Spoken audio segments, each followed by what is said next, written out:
Hey guys, welcome back to the channel, and today we're going to be reacting to Is life better in the USA or Europe? An honest review. National stereotypes are nothing new, right? One of the easiest ones to point to is the idea that there's more introversion in Asia, for example. Generally speaking, massive generalization, and more extroversion in other places, like Brazil. There are exceptions to all generalizations, right?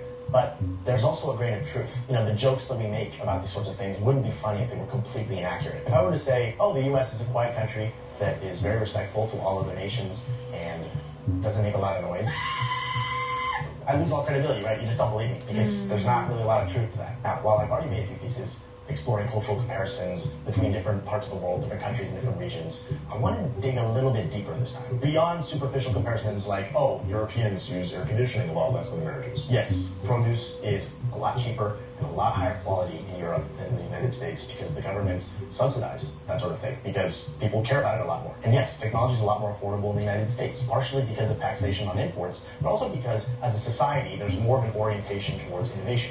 And one of the ways that keeping up with the Joneses manifests itself in the US is having the latest shiny thing. But I want to dig deeper into the character of these two continents and the trends that I'm noticing in people that live in these two continents. Oh my God, there's no lanes. There are no lanes. Fair warning, these are just my opinions. I am just sharing my observations that I see in the world and within myself. So take it or leave it. And if you disagree with something that I say, please feel free to share it. So they create their own lanes or what? Never been to Albania, but that's not really a European thing. European roads are pretty structured, pretty good. Maybe it was a small town or something. I don't know. Yeah, I've you see those type of roads. I've seen it in Egypt when I was there. Yeah, it's kind of people. I don't know. People invent their own lanes. Yeah, but not in Albania. I don't know. It's just supposed to be fun. I find this sort of thing fun. For every point I'm going to make here, I'm going to really try, despite my biases. Yes, I chose to live in Europe. Explore the positives and negatives here, because I think there are positives and negatives on both sides. Americans are known for their patriotism, literally thinking to themselves, we are the best. And that's definitely not everyone, but enough people do think that it's a real thing. This really cracks me up because, you know, that's got to be one of the fastest ways that I can think of to take someone off. Like, who likes the guy who shows up at the party and won't stop talking about how they're the best? As I'm sure you can tell, this really annoyed me quite a bit. Having grown up in the US, but with immigrant parents. But a lot of Americans... I wonder really where his parents are from then. No idea. This. And what doesn't help matters is the reality that a lot of people can point to the fact that the US is a world superpower. And look, there are a lot of really proud Europeans too, and maybe secretly they think they're the best. Okay, but it is a little bit harder to make the argument that you're the top dog right now if you're Greek or Italian, when Greek and Italy catching strays. In reality, your moment to shine came centuries ago. For the record, I don't think there's a best country. I don't think in those terms. I think different countries are good at different things. And I don't feel like quantitative measurements like GDP say anything about the quality of a country. Now, the reason I bring all this up is because... That's a valid point. I can agree with that, what he's saying. As of a weird feeling that I get when I return to the US. It's this feeling that I'm in the center of the... What's the country that they talk about contentment? Finland. And what's their GDP? Per capita? Where Finland ranks? Was it considered high? I would think so. Finland is a wealthy country. Because I think that's very important, that contentment. Let me see. GDP per capita list. Reverse. And obviously I know that's not the case, but the relationship between the US and Europe doesn't work the same way both ways. Here in Europe, there's a steady stream of news coming from the US, but when I'm over there, it feels like there isn't much talk about what's going on. Finland is 17th in the world, so, you know, solid. Yeah. Solid, yeah. Because that was the only country that we have visited from, like, YouTube that said two different people mentioned contentment, like they feel content. Yeah, Finland is one of the richest countries in Europe, I see. Well, okay, richest maybe not, but by the GDP per capita, yeah, Finland. Who's number one? Monaco and Liechtenstein. Oh. There's nothing going on in Liechtenstein. Luxembourg, but these are all tiny countries. Yeah, no, there's really not. tiny. Yeah. Like out of the real countries, Switzerland, then Ireland, Norway, Iceland, Denmark, Netherlands, San Marino, Austria, Sweden, Belgium, Germany. Netherlands, something about Dutch just turns me off. Why? I don't know. What's Doesn't wrong sound, with I you? don't know, because I was like, every time everything gonna be split equal, like, come on. Oh, you don't like that I don't everything's like split? that. Oh, I don't like that. okay. Like, I do not feel like, okay, if I do something, can it be just kindness from my heart? It's because you're gonna give me something in return to split equal. Going on in the rest of the world unless something really big happens, like a war. Most mainstream media He is right about that. Yeah, for us, we don't really know or care about what goes on elsewhere in the world. barely covers what's going on internationally. And unless you're a worldly American, and there definitely are some of those out there, you don't have very much of an idea of what's going on out there. In many ways, the U.S. does feel geographically isolated. And maybe that's because the distance between Los Angeles and Las Vegas is bigger than the distance between Paris and London. It does feel like Europe is closer to a lot of the rest of the world. And because the distance is smaller, you can't pretend that there aren't neighbors all around you. France cannot pretend Germany isn't like right there. I personally believe this is a major factor in how we ended up with the stereotype that Americans are terrible at geography, world geography. Maybe also the stereotype that a lot of Americans are uncultured. And speaking of that, actually, culture is a confusing word. There's something extreme. I think the stereotype for the geography is because, the geography is not mandatory in school to take here. It's elective. No, you You do. do? You Really? do. Mm-hmm. Oh, I thought it wasn't. You do. In You middle do school. geography? Mm-hmm. In middle school, yeah. It was required. Okay, never mind then. I thought it wasn't. Extremely interesting to me about the whole conversation about culture. According to a lot of Europeans, the U.S. is a place that lacks culture. But that doesn't make a lot of sense because the U.S. is actually one of, if not the biggest exporters of culture in the whole world. True. That's one of those things that really shocked me when I moved abroad. Everyone is exposed to the aforementioned American media, and therefore American politics and current events. American music is everywhere. It's ubiquitous. Honestly, you could say I'm an export of the United States, and I'm not sure I could argue with that. The U.S. is like always the loudest kid in the room. And even just cities like That's a good point, and I think that's why people don't like that, because it's the loudest kid. Usually, it's like very confident. I can't even argue that. Can't argue what? I can't even argue that. Like, Argue against it or argue for it? against it. No, but I think he's right. I think America is the loudest kid in the room. What about if the whole room is not from the U.S. and just one U.S. person? That person is the loudest kid in the room. You think so? Well, obviously generalization, not every, but no. If you look like put not people, but like as a countries, you put America next to like other countries, and like who's the loudest country? It would be the States. I think he's right.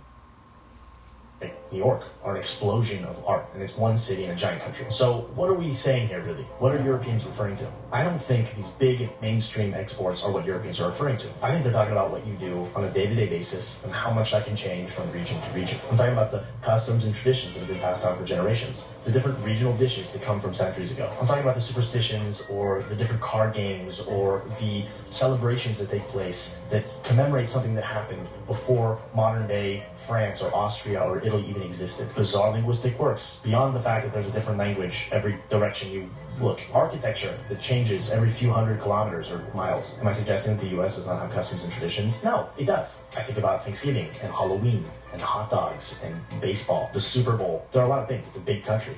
But one thing all of these things have in common is that they stretch across the entire expanse of the country. The U.S., for better or for worse, is associated with uniformity and scale. Maybe that's just a facet of being such a young country. For better or for worse, Europeans see the KFCs and the Starbucks that are dotted across all their major I've cities. been fascinated with the shape of the United States. Like, its shape. It's like so interesting, no?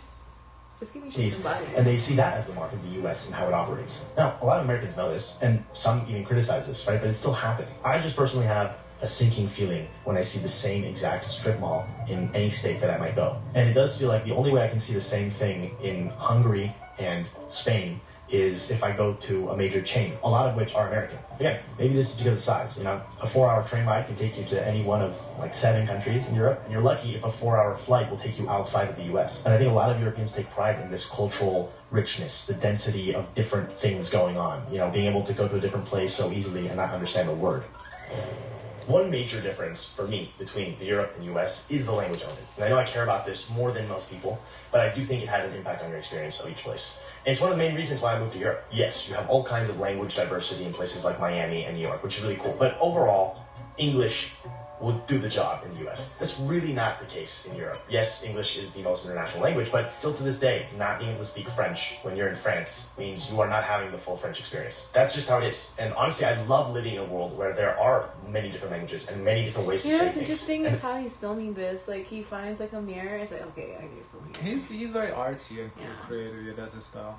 That we don't all necessarily understand each other. For me, it's very stimulating seeing or hearing the different sounds and different ways that people can communicate with each other. It adds a lot of color to the world. Yes, I speak Spanish, but if I go to Barcelona or spend time in Catalonia, I don't understand Catalan. I speak Italian, but Southern Italians are difficult for me to understand, partially because of the accent, partially because of the dialects. It's just awesome richness that I appreciate so much. And kind of counterintuitively, it is precisely because there is that barrier there, that it's difficult to learn a language, and it's difficult to decode how people are communicating, that when you do unlock that door, it's like that much more incredible. That is what makes languages so amazing to me. They're world-expanding tools. I fell in love with France and with Europe when I did my exchange in France because I was forced to learn the language. I just had to. It's like learning how to think in a new way. There's something so exciting about that to me. Without that, I would have never immersed myself in France. I would have never created the life that I have now. Speaking the language is often the difference between having a superficial tourist experience and delving deeper into the culture. I like to think of it as overcoming the moat around a castle so that you can actually storm the castle itself. Who doesn't want to see what's inside that castle, you know what I mean? Now, Lingota is the sponsor of this video, and they offer a really... Very interesting what he said. Very, I guess it's for him personally that he likes that, he doesn't speak the language. For me, that I do not like that at all. Why? It's just uncomfortable for me. You think they're talking about you? No, not that. It's just uncomfortable to see what's going on. I don't feel safe. Like you don't think you could get a good deal? No, not that. Advantage of? Not that. I just, you never know, who's going to pull up on you, with what intention. I don't know. I just don't. So that now, if I wanted to go move somewhere, I would definitely learn the language. Mm-hmm. So that's that. But for him, the different language making the country attractive, for me, that I cannot relate to that. I don't know how he can view it as attractive, because I would feel like you don't even understand what's going on. Yeah, that's what I'm saying. For me, it's not attractive. What's the appeal to it? Yeah. Like, I as I said, if I like something else about the country and I want to go, I will learn the language, but the not knowing the language, making it attractive, that is an interesting concept. Maybe he just means that he wants to learn the language. Essentially, that gives him a challenge to learn something new. I guess, yeah, but, still that's what attracts him to the country. That's very interesting. Because most likely people like to move to places where most likely they understand and speak the language. Right, yeah. But maybe because of that, then you see the same people are drawn to there. Like, there's more likelihood you run into, like the lady said in Greece, she meets more foreigners than she does Greek people, Greek guys. That's why I said you have to assimilate. Because that's why I said if I was to move, so I would learn the language to assimilate, because that's part of assimilation is speaking the language. So that's probably why he likes a foreign country that speaks a foreign language other than what he speaks, because then he's going to be able to learn from those people, which will force him to assimilate. No, he wants new experiences. I understand that. I'm saying I just can't relate to that. No, I understand you. I get his point. But now I'm understanding his perspective. No, I get his perspective. It's just I'm saying it's not for me. That's an interesting concept. One of the things that really struck me last time I went back to the US is the speed of things. And the fact that there are less guardrails, less people and things that are going to slow you down or get in your way. I'm running into a theory. I think he is on the high level of vanity. Because he's looking at a lot of mirrors, one. Aside from that, but to say that he understands USA is always the loudest in the room, and he knows he's an export. So when you go to a country and you know that he wants to be the loudest in the room. He's a foreigner, and there's not others like him, which makes him a standout. He is I see him. Because of that, many people go very fast. In the US, for example, it's perfectly socially acceptable to wolf down a sandwich in 3 minutes and get right back to work. I'm not saying that's what always happens. I'm just saying that it's okay. People are not going to judge you. It's like an acceptable thing to do. And people will walk down the street eating, or they'll eat in their car. And in Europe, you're never going to see those sorts of things.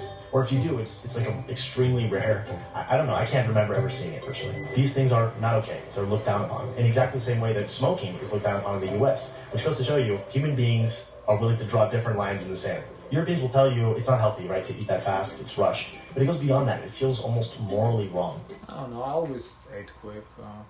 We were reading that it's not good to eat Yeah, quick. no, I understand. I was just I eat quick. But why do you eat quick? I don't know. Do you think the food is going to be snatched away from you, or there's not enough time in a day for you to sit down and eat? No, I just eat quick. I don't know. Because of growing up for school, they gave us like 30 minutes to an hour for lunchtime. I don't know, maybe 30 minutes for lunchtime.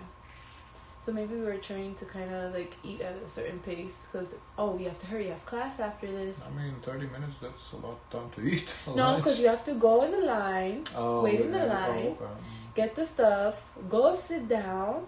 Once you settle down, you have your friends, you maybe chit-chat. Next night, you have 15 minutes to scarf down everything, and you have to throw it out. I don't remember how long mine was. I want to say 30 to 45 minutes. No, actually, maybe even less. But then in reality, it feels like a very little time, because time goes by like that when you're not paying attention, and you're with your friends. The regular breaks were like 10 minutes between classes, and the lunch break, it was definitely no longer. No, it wasn't longer than 30 minutes. I want to say about 15 to 20 minutes. I think we were trained young to eat kind of fast. I think that's a good spot to pause and introduce a new concept. I have this running theory that there are two forces at play in shaping culture. The first is peer pressure. There's always a certain kind of pressure that exists, enforced by the people around you on how things should be, how you should operate. And the other idea is normalization. It's seeing a certain kind of behavior that's very widespread around you to the point where you get desensitized to it and you find it normal. So let's talk about some examples of this. I want to talk about work here for a second, which was very related to the speed of things in my mind. The US is a super competitive society. There's a lot of peer pressure to work harder and longer, and if you don't, somebody will be there to replace you. No guardrails, no off switch. So it leads to a more imbalanced way of living, I find. This leads to a dynamic where there's very little vacation time, and not just that. That's true, because there's always this saying, if you go on vacation and everything operates as normal, then you are most likely able to be fired. You're fireable. Because it's a good sign if you're on vacation and people are calling and needing you and wanting you. You're very essential. You're quite critical in that job. And that used to be glorified. Take that vacation time. You're lucky to get even a couple of weeks, but it's been normalized to not even necessarily take that time. That becomes a sort of like self-perpetuating cycle. It does feel like there's a fear of stopping. So there's the peer pressure and the normalization of work that's taking place in the US. That's and true. The same is at work in Europe, but just in a very different way. I feel in like Europe, you're on a track, like you always to have to do something. Like you go to school, after you finish high school, you go to college. Maybe you want to take a time off to understand, do you really want to go to college? Do you really want to take on this debt? Do you really want to do all these things? But you see everyone on a track to one way, and you kind of go on that track too. But you see, the thing is, he's saying Europe, but everything he's saying for the United States, I feel like that's how it was in Lithuania. What do you mean? Whatever he said for the United States, that's how it was in... And what you're saying right now, that's how it was in Lithuania. But do you think is a difference from West and East Europe? But he's saying Europe, period. He's not specifying France or Spain. I think he means France and Spain. Okay, well then mention those countries, because I'm listening to it and I'm like... This is his American side showing, because oftentimes when US people talk about Europe, they're thinking on the Western side. Because the Eastern side is completely different. I feel like we actually have a lot in common, U.S. and Eastern Europe. I'm starting to see that too, because I'm starting to see everything he's describing as American. I'm like, that was how it was in Lithuania. So I'm a little confused, because he's saying all these, slow down. And I was thinking like slowing down, you work. Yeah. But I like think in Lithuania, if you have a saying, work decorates a person. So basically it's like, hard workers should be appreciated. Yeah. Like we have that saying. Yeah. So like, what's more American than that? That's similar to U.S. Yeah, that's very. According to him, US. that's very American. Like, I can't relate to anything he's saying about this. Chilling in Europe. Like, I don't know. Because in Spain you have the siestas. Siestas. No, so I get the Spain. Yeah, the siestas. They chill for 2 hours in the middle of the day. Aperitivos. And Italy, right? Yeah. But it's just a lot of shit I don't relate. I don't know what he's talking about here. Not work. That's why I feel like sometimes in these videos when we do that, like Europe is very like glamorized. There's like this utopia, but I'm like, that's not. That's not how it was. Because I you're making lived there. it seem like in Europe people don't work. Yeah, like There's not like a class of workers that are trying to make ends meet. Because it sounds like everyone's just chilling. Chilling, work for 6 hours a day. I would be curious. Nothing, what is I would like to see a day in the life of a person who works in Europe. What is a day like for them? What's a day like for a person in the U.S.? What's a day like for someone in Spain, in Lithuania? Like to get kind of an assessment to see the differences, because that's when you can really tell. At certain times, like on Sunday, because it's seen as insane and unhealthy. And because Europeans treasure their vacation time and really the vacation time is true though. Yes, in Lithuania you do get the vacation, you take the vacation. That part is true what he's saying, but other than that, the work was always worship. But I wonder if everyone gets vacation time or those who work really, really hard. Oh, everyone. okay. It's the law. To it. It has a normalizing effect. I don't look Even at those who time work off in the the same way I used to. I've come to realize it's good to unplug, to recharge. Now, if you work part-time, I don't know how that works, but full-time workers is the law, everyone. To not have everything revolve around work. So there's pros and cons to both sides here, because I think the U.S. is a really incredible place for the ambitious if you want to advance your career. And that feeling of ambition all around you can be infectious. I felt it as like a fresh wave of energy. The only thing is, it doesn't feel conducive to a healthy rhythm over the long term. When I think about grocery shopping, I was seeing a lot of people order on Instacart or Uber Eats or whatever. And it's not like those things don't exist in Europe. But there's like an emphasis on efficiency in the U.S. Here in Europe, a lot of people will shop for groceries on a very regular basis, almost daily or every other day for fresh produce, and they'll buy in season. There's nothing really efficient about that, but it is healthier and tastier. Now, I wanted to talk a little bit more about acceptable behavior, because it's related to this point I made about peer pressure and normalization. There are clearly different ideas about work, but also just what is acceptable behavior in general. I find that there's a lot more of an anything goes kind of attitude in the US than in Europe. Growing up, each year there would be a pajama day, which was this really fun day where you go to school in your pajamas. I did this when I was like 11, 12 years old. And I'm not sure what happened. Maybe this has always been the case and I didn't realize it, but it really struck me that I will see adults, full-grown adults, walking around in pajamas. In the US, I saw it when I was there just a few weeks ago. I have never seen that in Europe. And in fact, it's funny, the opposite's taking place here in Paris, where women in my life in particular will come and visit, and they feel they cannot go out without dressing well, because... That part is true. Yeah, people definitely, in Lithuania too, dress up more to like appear status or whatever. Yeah, here people don't give a fuck. Yeah, and there it's like, you gotta dress up. You go out grocery shopping, dress up. Everywhere dress up and get makeup done for, the girls and whatnot. Yeah. Here it's very chill. Gym clothes everywhere, nobody cares. Everybody mind their business. Paris is such a capital of fashion and looking good, I guess. I do draw a link, I don't know how related they are, but in my mind they're connected, between this casualness and the American dream. You're allowed to dream about things that feel ridiculous or impossible. And maybe that contributes to the startup culture that exists in the US, the entrepreneurial spirit, and of course, I should say there's nuance there. There are differences between the coasts of the United States and the middle of the country. There are differences across the different countries in Europe on this particular issue and all issues. But still, I feel a different vibe when I'm here in Europe. And I have found that this has had a positive effect in my life. This is one thing I'm really grateful for from my time in the US. It's this mindset of like going for it, taking risks, and figuring out a lot of the rest later on. Look, I'm aware that there's a lot of psychoanalyzing going on here. And maybe the way that I see the world says a lot more about me than the world. I'm open to that. I think so. Possibility. But what I love about making these cultural comparisons is the fact that it's always a reminder that there's more than one way to There's live. nothing wrong I with think that. a lot of life is shaped by our values and the things that we choose to stand by. And a lot of it is based off of what resonates, what feels right. I think he Even not. acknowledges that. This is about him.